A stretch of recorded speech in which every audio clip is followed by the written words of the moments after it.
मैंने भी एक ऐसी मिस्टेक करी थी जब मैं एमबीबीएस अब्रॉड में आ रहा था, उसकी वजह से मुझे कंट्री भी स्विच करना पड़ा था।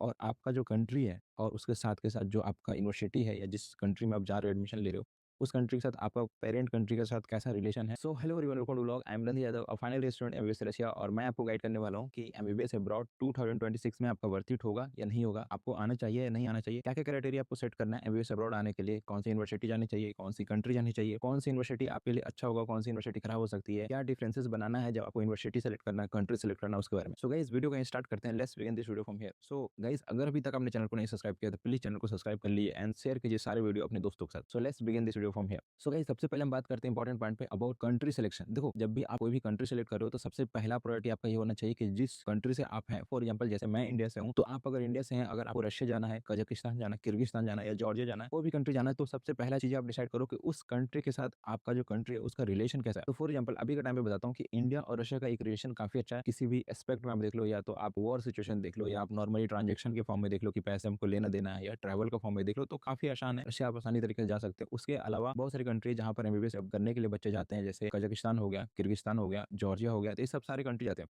बट मेरे हिसाब से जो प्रायोरिटी होनी चाहिए वो होनी चाहिए सबसे पहले रशिया, उसके बाद कजाकिस्तान, उसके बाद किर्गिस्तान, उसके बाद जॉर्जिया। जॉर्जिया मैं लास्ट स्टेज पे इसलिए रखा हूँ, उसका एक वजह है सबसे मेन इंपॉर्टेंट, क्योंकि जॉर्जिया का ऐसा होता है कि जो वीजा लगता है उसमें काफी ज्यादा टाइम लगता है। और दूसरा वहाँ का एक प्रॉब्लम ये है कि वहाँ पर एम्बेसडर नहीं है। मतलब फॉर एग्जाम्पल जैसे इंडियन एम्बेसी रशिया में है, कजाकिस्तान में, किर्गिस्तान में, तो वहाँ पे नहीं है, तो वहाँ पर किसी और के साथ कोलेबरेट करके या इन्फॉर्मेशन लेके वो चीजें बताई जाए। तो अगर कोई ऐसा प्रॉब्लम होता है या किसी तरह का आपको चीजें यूनिवर्सिटी की तरफ से या किसी एजेंट की तरफ से या किसी भी लोकल पर्सन की तरफ से अगर आपको कोई प्रॉब्लम क्रिएट होता है, तो कोई भी चीजें आप एम्बेसी को शेयर करते हो कि सर मैं इस यूनिवर्सिटी में पढ़ रहा हूँ और मुझे ऐसे ऐसे प्रॉब्लम फेस करना पड़ रहा है, तो आप मुझे कोऑर्डिनेट करो, हेल्प करो, ताकि मैं यहाँ से इवैक्यूएट हो सकूँ या निकल सकूँ। तो वो चीजें आपको प्रॉब्लम क्रिएट कर सकता है उन कंट्री में जहां पर एम्बेसी नहीं है। तो ये चीजें आपको ध्यान रखना है, और बाकी चीजें आपको डिसाइड करनी होगी कि कैसे आपको कंट्री सेलेक्ट करना है, वो आपके बेस पे है।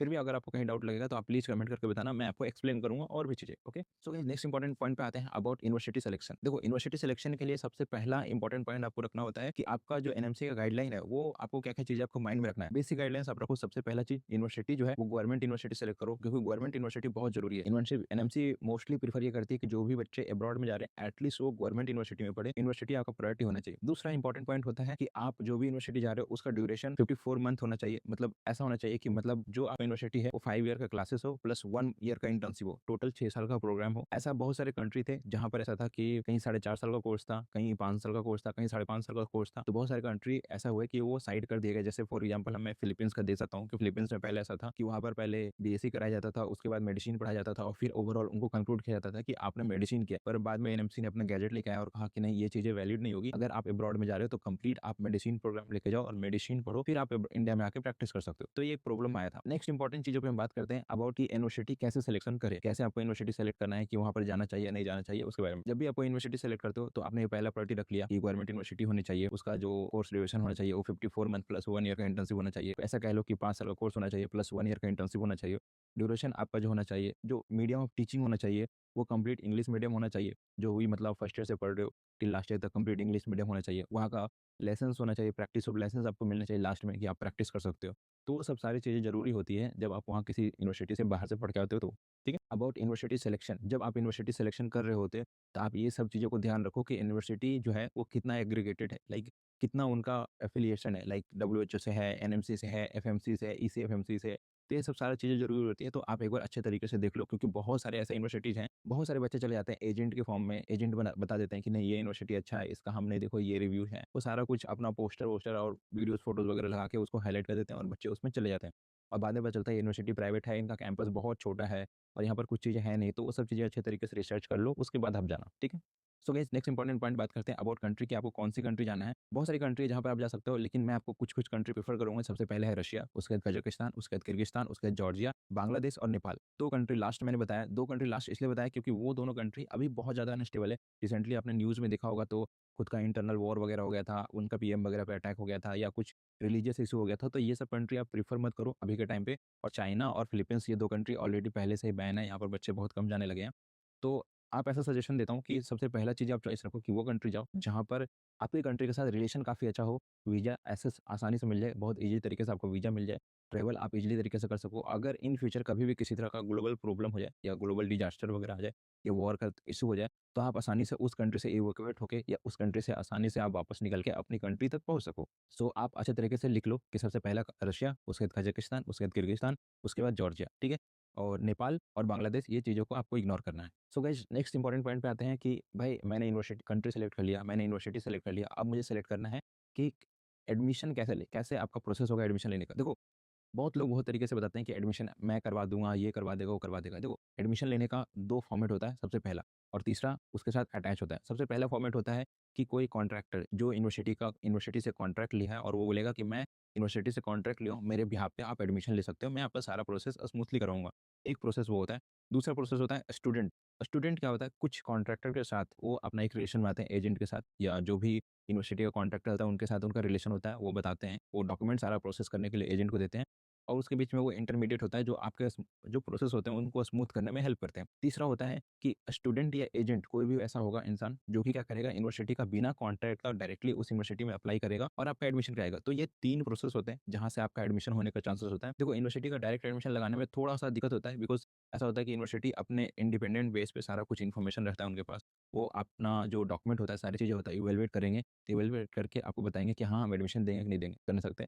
आपने डॉक्यूमेंट भेजा, उन्होंने एनालाइज़ किया और सही हुआ तो आपको एडमिशन मिल जाएगा। 2 इंपॉर्टेंट पॉइंट और आता है, एक होता है कॉन्ट्रैक्टर, वो भी आपको अच्छे तरीके से एडमिशन करवा सकता है। दूसरा आता है जो होता है स्टूडेंट। देखो, मैं कॉन्ट्रैक्टर को डायरेक्टली प्रेफ़र नहीं करता हूँ, स्टूडेंट को डायरेक्टली प्रेफ़र करता हूँ, उसका मैं क्लीयरेंस दे सकता हूँ आपको।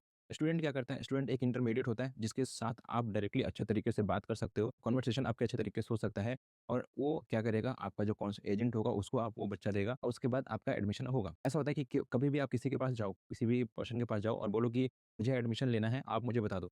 आपको आइडिया ही नहीं होगा कि एजेंट्स आपको क्या-क्या चीज़ें बता रहा है, क्योंकि उन्होंने एक अपना प्लान बनाया, एक अपना स्ट्रैटेजी बनाया, एक चीज़ें बनाई हैं और वो सीधा चीज़ें आपके ऊपर इम्पोज़ कर देंगे और कहेंगे कि नहीं, मेरा ये पॉलिसी है, मेरा ये टर्म्स एंड कंडीशन है और ये चीज़ें आपको फ़ॉलो करनी पड़ेगी। बट जब आप किसी इंटरमीडिएट को रखते हैं तो बहुत सारा ब्लॉकेज या बहुत सारी चीज़ें होती हैं जिनको ब्रेक करके आपको वो सारे प्रोसेस में जाना होता है और वो आपको चीज़ों को बेनिफिट मिलता है। इन फ्यूचर कभी भी किसी तरह का प्रॉब्लम हो गया, तो आपके पास एक इंटरमीडिएट पर्सन होगा जिसको आप अपनी सारी प्रॉब्लम्स बता सकते हैं, सारी चीज़ें बता सकते हैं और वो आपको क्या करेंगे, बाकी जो पॉलिसीज़ बनी हुई है, जा बाकी जो चीज़ें बनी हुई है, उसको थोड़ा-सा बेंड करके आपके लिए कुछ बेहतर सॉल्यूशन निकाल सकते हैं, ठीक है? तो ये एक फ़ायदा होता है स्टूडेंट से एडमिशन लेने का और एजेंट से एडमिशन लेने का। So guys, next important point पे बात करते हैं अबाउट एडमिशन प्रोसेस कि एडमिशन प्रोसेस कैसे करते हैं। देखो, सबसे पहले जब भी कोई यूनिवर्सिटी में एडमिशन लेते हो तो आपका क्या होता है, रजिस्ट्रेशन होता है। यूनिवर्सिटी को आपको कुछ-कुछ डॉक्यूमेंट भेजना पड़ेगा। अगर आपका पासपोर्ट रेडी है तो आप अपना पासपोर्ट दे सकते हैं। 12th की मार्कशीट का स्कैन कॉपी दे सकते हैं, 10th की मार्कशीट का स्कैन कॉपी दे सकते हैं और यूनिवर्सिटी का एक फॉर्म होता है, उसको आप फिल करके आपका एक फॉर्म जनरेट किया जाता है, वो यूनिवर्सिटी को दिया जाता है। तो एक फॉर्म यूनिवर्सिटी को दिया जाता है और फिर यूनिवर्सिटी उसके बिहाफ़ पे वो आपकी चीज़ों को एनालाइज़ करती है और फिर आपका एक एडमिशन लेटर निकाला जाता है। जैसे आपका एडमिशन लेटर निकलता है, फिर थोड़ा टाइम लेके यूनिवर्सिटी सारे डॉक्यूमेंट को एनालाइज़ करके, प्रोसेस करके सभी स्टूडेंट के लिए या तो एक इंटरव्यू जनरेट करती है, जिसमें हर एक बच्चों का इंटरव्यू लिया जाएगा। दूसरा ऐसा होता है कि एग्ज़ाम कंडक्ट कराई जाती है, जिसमें आपका फिज़िक्स, केमिस्ट्री, इंग्लिश या बायोलॉजी और इंग्लिश, ऐसे करके कुछ-कुछ एग्ज़ाम्स कंडक्ट कराई जाती है बच्चों के लिए, उनको एनालाइज़ किया जाता है। उसके बेस पे आपका रिज़ल्ट आते हैं और फिर आपका एडमिशन होता है। कुछ-कुछ यूनिवर्सिटी इस चीज़ों को फ़ॉलो नहीं करती है, पर मोस्टली यूनिवर्सिटी रशिया के अंदर फ़ॉलो करती है। कज़ाकिस्तान, किर्गिस्तान का कुछ अपना थोड़ा-सा स्ट्रैटेजी चेंज है। नेक्स्ट, जब आपका एग्ज़ाम कंप्लीट हो जाता है, उसके बाद आपका ऐसा होता है कि रिज़ल्ट आने के बाद आपको यूनिवर्सिटी बोलती है कि आप पास हो गए हैं और आपको क्या करना है, अपना इन्विटेशन लेटर लेना है। जब आप इन्विटेशन लेटर यूनिवर्सिटी से लेते हो, तो उसके बाद आपको वो सारा इन्विटेशन लेटर, डॉक्यूमेंट सारा कुछ लेके आपको वीज़ा ऑफ़िस जाना होता है। वीज़ा ऑफ़िस से आपका वीज़ा अप्लाई करना होता है। अगर आप किसी एजेंट या किसी स्टूडेंट के थ्रू अप्लाई करवाते हो, तो वो सारा प्रोसेस अपने बेस पे वो सारी चीज़ें करके देता है आपको, ठीक है? तो नेक्स्ट होता है कि आप वीज़ा के लिए अप्लाई करते हो। वीज़ा अप्लाई करने के बाद आपका वीज़ा आता है। वीज़ा आने के बाद आप फर्दर प्रोसेस कर सकते हो। अपना जो फ्लाई करना होता है, प्लान कर सकते हो कि आपको कब यूनिवर्सिटी जाना है, कब चीज़ें करनी है, वो सब चीज़ें, ठीक है? नेक्स्ट, सबसे लास्ट एंड मोस्ट इम्पोर्टेंट चीज़ आ जाती है कि बहुत सारे ऐसे बच्चे सोचते हैं कि भैया हम तो ठीक है, हम आ जाएँगे, पर मैं लड़की हूँ, मेरा क्या होगा? मैं कैसा सेफ फ़ील करूँगा, नहीं करूँगा? मैं अपने पेरेंट्स को कैसे समझाऊँ? देखो, ऐसा सीन है कि अब्रॉड में ना इतना ज़्यादा दिक्कत नहीं है। आपके लिए एक सेफ एनवायरनमेंट बना हुआ होता है, एक कैंपस होता है, उसमें आपको जाना है, क्लास करना है, ट्रांसपोर्ट होती है, लोकल ट्रांसपोर्ट आप यूज़ कर सकते हैं, बस हो गया, चाहे मेट्रो हो गया, वो सारी चीज़ें यूज़ कर सकते हो।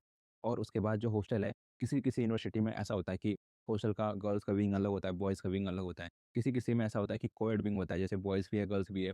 पर सारे फ्लोर पे सीसीटीवी कैमरे लगे होते हैं, तो किसी तरह का दिक्कत नहीं है। और मेरे को ऐसा लगता है कि अब्रॉड में इसका ज़्यादा इश्यू नहीं है। सबसे पहला चीज़ है कि वहाँ पर किसी तरह का रैगिंग नहीं है। कोई सीनियर आप पे अपना पर्सनल चीज़ें इम्पोज़ नहीं कर सकता, ज़बरदस्ती नहीं कर सकता आपसे।